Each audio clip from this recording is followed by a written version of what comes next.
Allez, bonjour à tous. Le créateur Ribbonix Image MSO version 12 LBC Last Blue Concept. Je vous l'ai dit, j'ai lancé les avertissements. Pour 2027, le créateur Ribbonix va changer complètement d'interface et de moteur. Et donc là, on est dans les dernières versions Blue Concept, en tout cas l'interface et le moteur tel que vous le connaissez. Et pour cela, pour l'occasion, étant donné que c'est le dernier de sa génération, j'ai voulu marquer le coup et donc mettre un bon paquet de mises à jour. Et vous allez voir que ça va être très intéressant.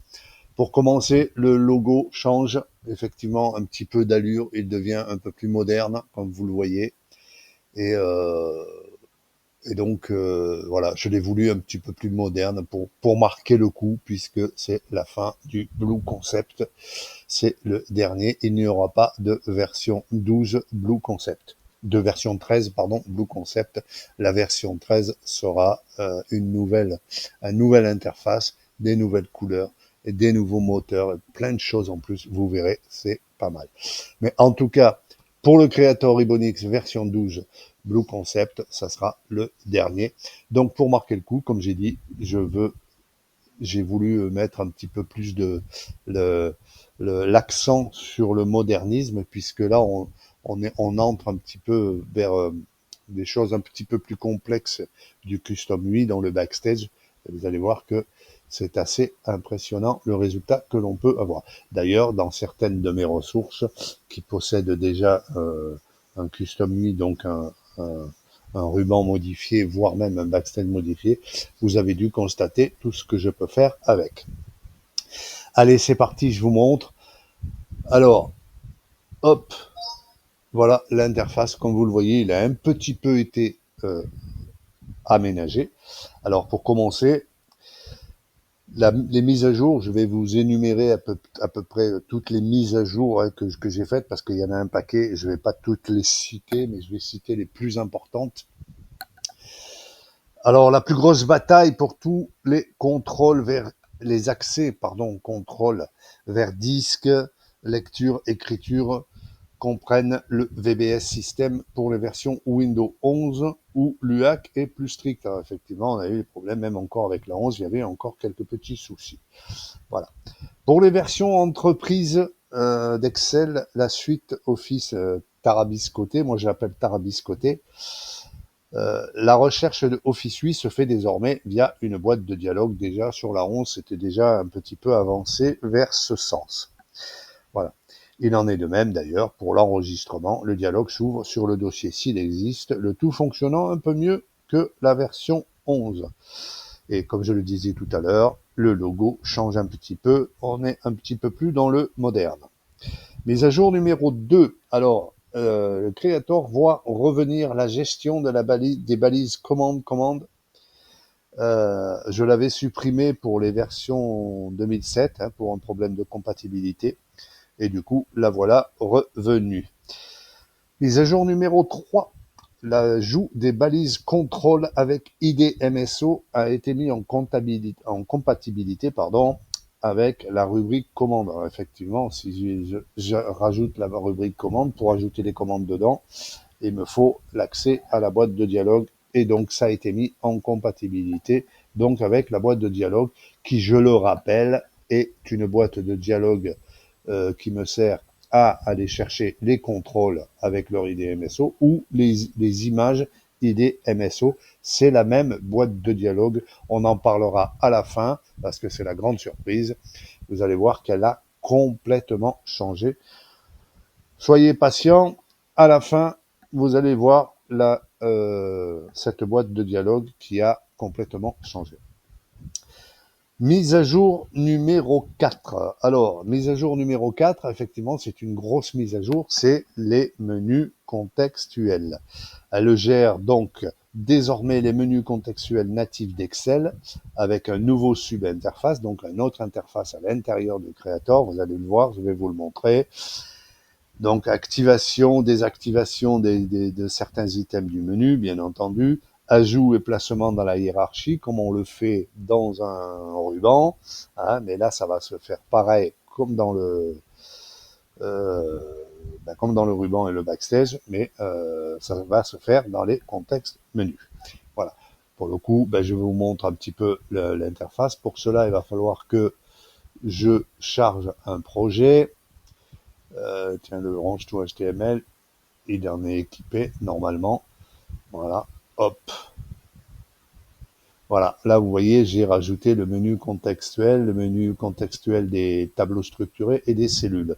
Et j'ai rajouté un bouton, et ce bouton, je vais pouvoir le placer où je veux dans le menu contextuel, à partir du moment où les idées MSO du menu contextuel sont gérables. Parce que dans les menus contextuels des cellules, par exemple, ou des listes objets, certains items sont remaniés automatiquement par l'application en fonction du contexte. Donc forcément, ils sont rebootés et donc ils ne sont pas accessibles directement. Voilà. Allez, je vous présente le subinterface contexte menu. Le voilà. Vous avez à gauche la liste des menus contextuels que vous pouvez gérer. Donc, le menu des cellules, le menu des tableaux structurés, le menu des TCD, les segments, le menu des IDR row, IDR colonnes, le menu de workbook pli, c'est le menu des onglets en bas, le menu des pictures, des chaps ou des objets groupés. Effectivement, le menu change un petit peu. Et tous les menus contextuels que vous avez dans le graphique. Voilà, pour la plupart, tout est géré avec leurs idées MSO. Là, pour le coup, je vous montre un petit peu. Je vous disais tout à l'heure que certains items, voilà, vous voyez, certains items ont été vidés ici. C'est ce que je vous disais tout à l'heure. Certains items sont modifiés dynamiquement par l'application en fonction du contexte dans lequel vous travaillez. Donc forcément rebootés. Donc je les ai éliminés des listes. Voilà. Donc par exemple, si vous voulez, tiens, je vais prendre le menu des chapes. Voilà. Hop. Je vais rajouter un bouton dedans. Voilà. Et si je le veux, voilà. Et comme vous le voyez dans le menu, voilà, vous avez le menu en français. Voilà. Ça fait partie normalement des atouts de la version pour 2027, mais j'ai déjà un petit peu commencé à transférer certaines choses sur la version Blue Concept, puisque j'ai dit, comme c'est la dernière, j'ai dit on va mettre le paquet, et c'est très avantageux, je pense, pour certains, et, et vous comprendrez pourquoi, de pouvoir avoir les choses en français. Voilà. D'ailleurs, il y a plein de choses qui ont été mises en français plutôt que les idées MSO.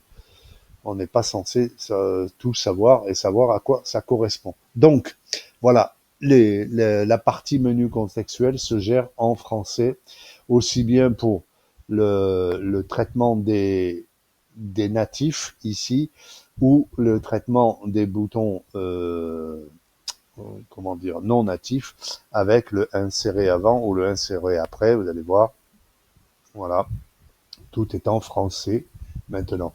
Maintenant, si vous voyez, par exemple, si je fais option de collage, voilà, vous l'avez en anglais, vous voyez, mais pour la sélection, vous l'avez en français. Voilà, ça vous permet de bien comprendre et de bien gérer vos insertions de contrôle personnalisé dans le menu contextuel. Voilà pour la partie menu contextuel qui est beaucoup plus complète, hein, vous constaterez, puisque maintenant elle a sa propre interface à l'intérieur de l'interface Creator. Voilà pour le contexte menu. Alors, mise à jour numéro 5. On peut ajouter des balises contrôle natives d'Excel qui ne nécessitent pas de VBA. D'ailleurs, un menu y est dédié. Et vous le voyez devant l'écran. La liste s'agrandira avec les demandes et les retours utilisateurs. Alors, effectivement, il y a des contrôles qui ne nécessitent pas de VBA, hein, comme par exemple le contrôle Dataform Excel qui ouvre un formulaire à partir du moment où vous avez sélectionné une cellule dans un tableau structuré. Et il y en a plein d'autres encore, j'en ai mis quelques-uns parce que je les trouvais très utiles, en tout cas je m'en sers. Donc voilà. Et là, vous avez donc un menu qui va s'ouvrir ici. Voilà. Par exemple, la lecture phonétique, la lecture de la voix de cellule, vérifie, le statique, le menu fichier, informa euh, information, etc., etc. L'appareil photo, hein, que vous connaissez. Donc tous ces boutons là qui ne nécessitent pas de VBA, voilà, vous les aurez ici et la liste va s'agrandir tout doucement avec vos retours et vos besoins. Voilà, hop, on reclique dessus pour fermer le menu. Voilà, c'était le menu contrôle sans VBA. Mise à jour numéro 6. Alors, le clic droit copier-coller est désormais accessible. Alors oui, effectivement, quand on fait du générique, hein, quand, par exemple ici, hop, voilà, quand on a en action, on fait copier, on va sur notre bouton et on fait coller. Comme ça, le callback sera le même pour plusieurs boutons. C'est plus facile, voilà, plutôt que retaper ou faire un CTRL-C, CTRL-V, etc., etc. C'est moins pénible. C'est beaucoup plus user-friendly et cela est valable, pardon, sur toutes les, sur tous les, pardon, les attributs get quelque chose. Voilà, tout ce qui est attribut dynamique. Et sur le backslash aussi, vous allez voir, j'en ai rajouté quelques-uns, tout simplement. Ensuite, mise à jour numéro 7, les balises contrôle selon le contexte ont désormais la possibilité d'être en mode large icône. Alors effectivement, quand on allait rajouter les contrôles IDMSO dans un non-build, effectivement, alors des fois ça sort en gros, des fois ça sort en petit, c'est difficile à gérer. Donc du coup, maintenant, ça sera géré avec l'attribut size qui n'était pas accessible avant. Comme ici, là, il est bloqué parce que bon, forcément, on n'est pas dans le on est dans un menu, donc l'attribut size n'y est pas. Mais avant, c'était pareil, c'était bloqué pour les contrôles IDMSO. Ça ne l'est plus aujourd'hui. Voilà. Mise à jour numéro 8, pardon. Le menu onglet Build a été repensé avec les avertissements correspondant aux contraintes selon les versions d'Excel. On pourra éviter, les messages XML non bloquants pour les développeurs en local sur des versions d'Excel figées. Et le tab7 Power Query a enfin été rajouté. Alors, les onglets Build, il est là. Voilà, vous voyez. Alors, j'ai bien séparé les onglets natifs, les onglets non natifs, les onglets com. Voilà, vous êtes suffisamment avertis déjà visuellement qu'il y a vraiment diverses sections où si vous allez le mettre, ça va fonctionner. Si vous allez si vous utilisez après un fichier, par exemple, qui n'a pas Power Query, comme moi, sur 2013, le truc, il marchera pas. Voilà, tout simplement. Voilà. Mais en tout cas, ce n'est pas pénalisant dans le sens où le custom UI va marcher quand même. Par contre, effectivement, à l'allumage du fichier, enfin à l'ouverture du fichier, vous allez avoir les avertissements XML qui sont non bloquants. Il suffit de cliquer OK et tout va bien. Sauf que bon, voilà, ça peut être gênant pour des utilisateurs. Donc voilà, vous aurez la possibilité de décider ici de choisir entre les onglets natifs connus, qui sont intégrés dans chacune de nos versions, et d'autres qui sont plus ou moins intégrés nativement ou legacy. Voilà pour le nouveau onglet Build. Mise à jour numéro 9. Alors oui, mise à jour numéro 9, le Custom UI Onload ici, effectivement, il y avait un télescopage qui se produisait lorsque vous faisiez des custom UI différents dans différents XLAM, par exemple. Moi, j'en ai quelques-uns d'XLAM d'activés et ils ont tous leur ruban personnalisé. Et effectivement, je mettais à chaque fois le même nom dans le onload du custom UI, donc custom UI onload. Et effectivement, il y avait un télescopage quand il y avait plusieurs XLA activés. Donc du coup, aujourd'hui, ça n'est plus le cas. Chaque custom UI aura un attribut onload, donc un callback onload unique. Ensuite, mise à jour numéro 10, l'extraction du XML. Alors, l'extraction du XML, voilà. Extraction du XML ici, dans les fichiers Excel, est désormais accompagnée du désamorçage ADS. Alors, effectivement, en effet, le créateur se charge de supprimer le marquage MOS, donc Mark of the Web, et donc de débloquer le fichier. Cela se fait via une ligne de commande PowerShell uniquement valable sur Windows 10 et plus pour Windows 7. PowerShell 2.0 ne connaît pas cette fonction, mais normalement Windows 7, lui, n'en a pas besoin, sauf effectivement si votre dossier est géré par votre antivirus, que vous l'avez fait volontairement. Voilà. Donc, effectivement, quand vous utilisez un fichier qui vient du web, que vous avez téléchargé ou je ne sais où, vous êtes obligé de faire un clic droit, débloquer, patin, couffin. Et effectivement, le créateur, lui, se charge de l'ouvrir malgré cela, tout seul. Mise à jour numéro 11. Lors de la création du fichier, si vous oubliez de cocher les attributs requis, le créateur le fait désormais pour vous. Un avertissement non bloquant vous en avertit à la fin. Le Safe Ribbon, bien sûr, reste optionnel. Il faut le recocher à chaque rebuild du projet. Mais l'attribut onload unique est attribué et donc coché automatiquement au rebuild, important lors de l'utilisation des callbacks dynamiques. Mise à jour numéro 12, plusieurs coquilles d'affichage sans incidence ont été corrigées, notamment en mode édition entre deux sélections d'éléments dans le visuel. Certains champs conservaient les anciennes valeurs. Autant pour moi, oups, c'est moi qui ai fait les coucounes. Mise à jour numéro 13. Le moteur de rebuild a été entièrement repensé pour les fichiers complément XLM. Alors effectivement, c'est ce que je disais un petit peu tout à l'heure, hein. Il y avait des bugs conceptuels qui m'avaient échappé. Là, encore une fois, je dis oups. Ah. Donc, mise à jour numéro 14. Le moteur d'import et le moteur d'export Office 8, Custom 8 et inversement ont été entièrement repensés. Il gérera désormais les éléments non natifs. Voilà, comme par exemple le tab Inquire, hein, donc l'onglet Inquire que vous avez. Si vous avez le COM activé, effectivement, et plein d'autres choses encore, bien sûr, qui sont quand même assez répandues dans nos versions d'Excel. Mise à jour numéro 15.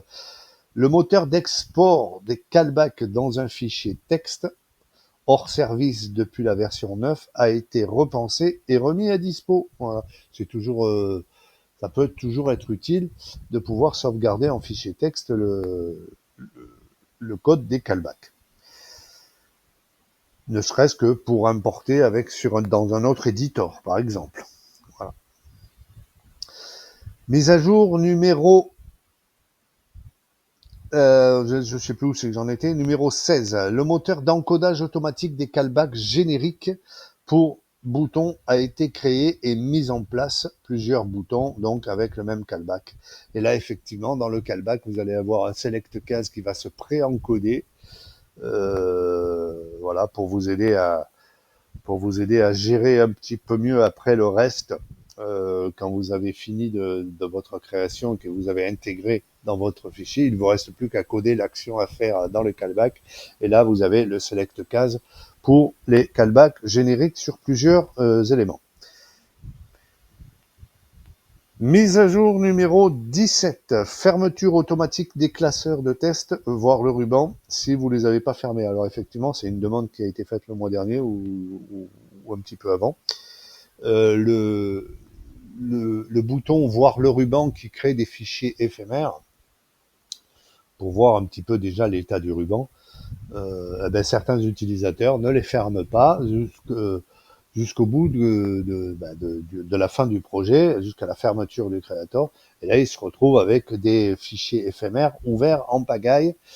Et donc, toutes ces versions qui sont embedding du créateur vont être fermées automatiquement à la fermeture du créateur, tout simplement, enfin de l'interface du créateur. Mise à jour numéro 18, réorganisation de certaines parties de l'interface. Ben, vous l'avez vu, hein, voilà, j'ai plus à vous le montrer.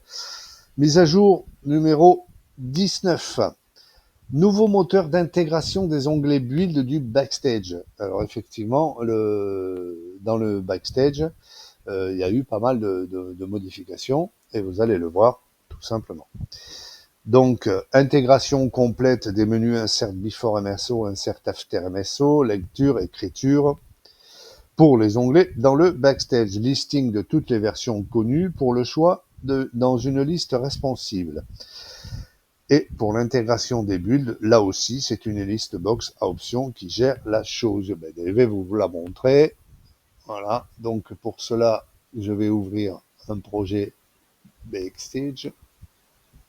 Voilà. Oui. Hop. J'ai dit non? Ah, pardon. Alors, hop, reprise du classeur. Hop. Oui. OK. Et là, j'ai mon onglet. Et là, vous voyez, si je vais à Backstage, je vais dans les onglets Build. Et là, vous voyez, ce n'est plus les petits menus un petit peu comme l'autre onglet Build pour le ruban. C'est carrément une interface avec une liste box avec des listes à cocher. Et vous pouvez décocher, recocher ce que vous voulez pour ajouter ou enlever. Voilà. Et ensuite, pour certains... attendez, je vais vous montrer ça. Voilà. Hop. Quand je vais rajouter des onglets personnels dans le Backstage, je vais pouvoir ici sélectionner Insert Before ou Insert After. Et là, effectivement, j'ai encore une interface qui va me permettre de choisir où c'est que je veux le mettre. Ici, en cochant avant ou après. Et je vais choisir. Et là, encore une fois, vous le voyez, il est en français. Vous remarquerez qu'il y a des petites astérix devant pour certains et des points d'interrogation pour d'autres. Alors effectivement, les points d'interrogation, c'est souvent pour 2010. Alors c'est vrai qu'on s'écarte un peu parce que 2010 pour Office, c'est un peu compliqué parce que alors là, il y a à boire et à manger. Donc c'est un peu compliqué. Je les ai laissés puisque ben voilà, je les avais. Mais effectivement, on est plus là dans le 2013 365.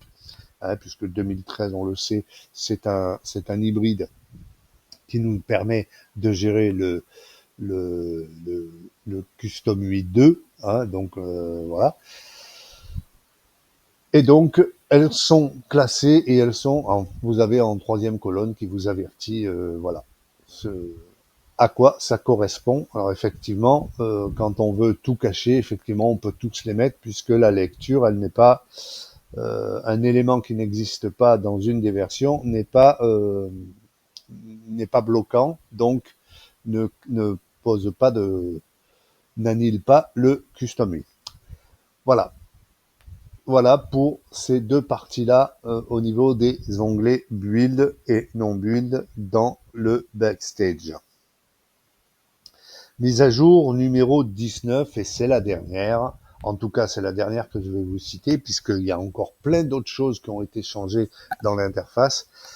Mais alors là, la mise à jour la plus flagrante, c'est pas la plus importante, mais c'est la plus flagrante, c'est la boîte de dialogue, la XL Icon Dialogue 3 a laissé la place à la XL Icon Dialogue 5, puisque la 4 vous la verrez pas.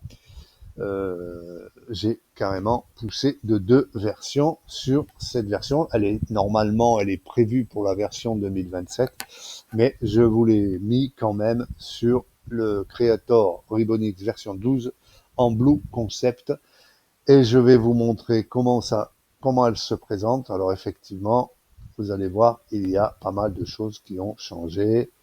Reprise sample, Magic Stern, menu Shap, All Picture Commander, tiens, par exemple. Voilà, hop, j'ouvre un projet. Alors, effectivement, là, vous voyez, j'ai les icônes, tout ça. Alors, hop, on retourne au mode ruban, hein, et là, si je vous montre la boîte de dialogue, attention les yeux, là, voilà. Ah, elle n'a plus du tout la même tête. Alors, qu'est-ce qu'elle a de différent? Effectivement, vous retrouvez des éléments que vous connaissez, bien sûr. Mais effectivement, à droite, vous allez avoir une grille de 48 icônes disponibles en visuel plutôt que 4 lignes qu'il fallait scroller. Alors quand il y avait 300 icônes disponibles pour une lettre ou pour une expression, c'était un petit peu compliqué d'aller trouver la bonne. Donc là, ça sera quand même un petit peu plus facile, vous allez voir. Et donc là, hop, je vais choisir une lettre. Et là, vous voyez, vous avez les icônes. Vous avez le scroll disponible à la roulette, donc c'est quand même assez user-friendly. Et là, vous voyez, c'est quand même plus facile d'aller chercher une icône plutôt que d'en avoir que 6. Hein. Voilà. Donc là, effectivement, vous n'avez plus les noms disponibles. Les noms, ils sont en haut. Donc quand vous allez vous promener dessus, vous allez avoir le nom. De toute façon, si vous cherchez un nom ou une partie de nom en particulier, vous avez le moteur de recherche ici. Voilà. Donc, le moteur a été complètement refondu. Le filtrage qui fonctionnait un peu abracadabra, c'est fini. Tout le moteur a été complètement repensé. Donc la recherche par filtre, version, thème, type, expression ou lettre, ils sont parfaitement synchro. Voilà. Les 1, 2, 3, 4 et voire 5 filtres peuvent fonctionner en même temps. Donc 5 filtres possibles pour une recherche. Qu'est-ce qu'il y a de nouveau? Alors effectivement, là vous voyez, je suis en compatible 2010 365. Alors effectivement, là comme ça, j'ai le plus grand nombre d'icônes visibles pour la version dans laquelle j'utilise et ça me permet de développer moi sur 2013 et que vous puissiez avoir l'icône disponible sur 365 parce que si je travaille que sur 2013, effectivement, si je vous livre un fichier avec des icônes que vous n'avez plus, c'est plus tellement cohérent avec l'intérêt des fichiers custom. Donc, cette partie-là, il y a quelque chose qui a été rajouté ici. Vous avez un petit bouton disquette. Effectivement, vous allez pouvoir choisir dans quel contexte vous voulez démarrer la boîte de dialogue. Voilà. Et vous pouvez le modifier à souhait à tout moment. Voilà. Donc, ce petit bouton disquette va vous permettre d'enregistrer votre choix de démarrage. Voilà. Ensuite, version thème et type, vous connaissez. Le moteur de recherche par expression, lui aussi, a évolué. Maintenant, il est accompagné d'un checkbox, commence par. Donc, si vous cochez, ça va commencer. Et les icônes recherchées vont être ceux qui commencent par l'expression. Si vous décochez, ça sera contient. L'expression sera recherchée partout dans le nom. Voilà. Parce que je trouvais que la recherche par le commence pas pouvait être intéressante, effectivement, quand on connaît le départ d'un bouton, enfin le départ d'un IDMSO, ça pouvait être intéressant de pouvoir l'utiliser. Les boutons lettres, ça n'a pas changé. Vous avez les 26 lettres de l'alphabet plus le underscore. Et là, vous allez à la grande nouveauté. Effectivement, avant, vous aviez un bouton favori dans lequel, par l'intermédiaire de l'interface et de l'input pour pour les images MSO dans l'interface du Creator, vous pouviez enregistrer dans cette liste. Désormais, vous pouvez les enregistrer directement d'ici en cliquant droite sur un icône. Par exemple, ici, j'ai rajouté bon, je l'ai nommé n'importe comment, hein, juste pour le test. Vous pouvez cliquer droite ici et vous voyez, vous avez copié dans la rubrique, la rubrique. Là, pour le moment, elles ne sont pas nommées. Si vous cliquez dessus, vous allez voir que vous allez avoir un avertissement. Il n'est pas nommé, donc veuillez nommer et tout. Et là, le bouton va devenir rouge pour vous attendre afin que vous veniez faire un clic droite. D'ailleurs, ce que je vais faire, je vais le renommer, cette playlist. Je vais rester comme ça. Voilà, ok. Donc ici, je vais effacer cette playlist. Voilà. du coup, là, vous voyez, j'ai ma playlist qui est vide.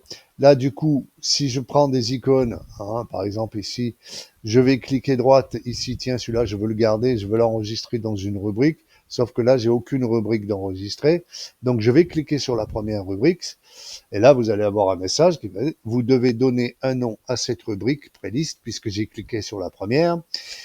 Cliquez sur le bouton droite de la souris sur le bouton qui est en rouge. Alors, vous voyez, il vous avertit. Donc, vous cliquez droite et vous lui donnez un nom. Et là, je vais marquer, par exemple, favori.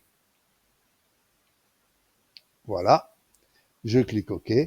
Mon bouton, ma liste ici va devenir ma liste favori. Vous voyez. Donc, maintenant, il me reste plus qu'à revenir sur mes boutons, sur mes icônes. Et je peux cliquer enregistrer dans les favoris. Voilà, je vais enregistrer quelques icônes pour vous montrer. Voilà. Je peux même choisir d'autres lettres, bien sûr. Hein. Voilà. Hop. Et là, maintenant, si je les veux, je vais dans ma liste des favoris et j'ai ma liste de favoris. Et vous en avez 6 à disposition, tout simplement. Voilà. Donc là, je vais le réamorcer. Voilà. Voilà la nouveauté du créateur Ribonix, et effectivement, c'est sa nouvelle boîte de dialogue. Donc, c'est la XL Icon Dialogue 5 qui a maintenant une plage visuelle un peu plus importante par rapport à cette nouvelle grille. Voilà. Et un avantage important, c'est les 6 listes mémorisables où l'on peut stocker nos icônes selon des listes. Alors vous pouvez les listes, vous pouvez les nommer comme vous voulez. Voilà. De toute façon, à partir du moment où vous leur donnez un nom, vous allez les retrouver sur le clic droite ici. Vous voyez, là, c'est que la favorite qui a été faite pour le moment, donc il n'y a que la favorite. Voilà. Ensuite, quand vous êtes dans une de vos prélistes que vous avez mémorisées, comme ici dans ma liste favorite que je viens de créer. Si je clique droite dessus un icône, vous allez voir que je vais avoir 2 icônes. Enlever cette icône de la playlist si j'ai envie de le supprimer ou carrément effacer cette playlist. Voilà. Si vous cliquez dans le blanc, vous aurez que cet item disponible tout simplement. Voilà. Voilà, ça c'est la nouvelle boîte de dialogue IDMSO, donc elle sert pour aller chercher des images, pour aller chercher des commandes IDMSO, pour aller chercher des contrôles IDMSO. Voilà.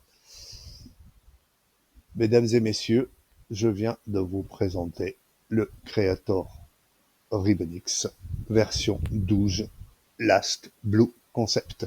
Je vous donne rendez-vous tout de suite après dans quelques vidéos où je vais un petit peu vous montrer un petit peu comment on peut s'amuser avec le backstage, bien que par rapport à mes ressources, vous avez dû voir que je m'amuse pas mal et il y a pas mal de possibilités. Mais là, on rentre vraiment dans une gestion un petit peu complexe.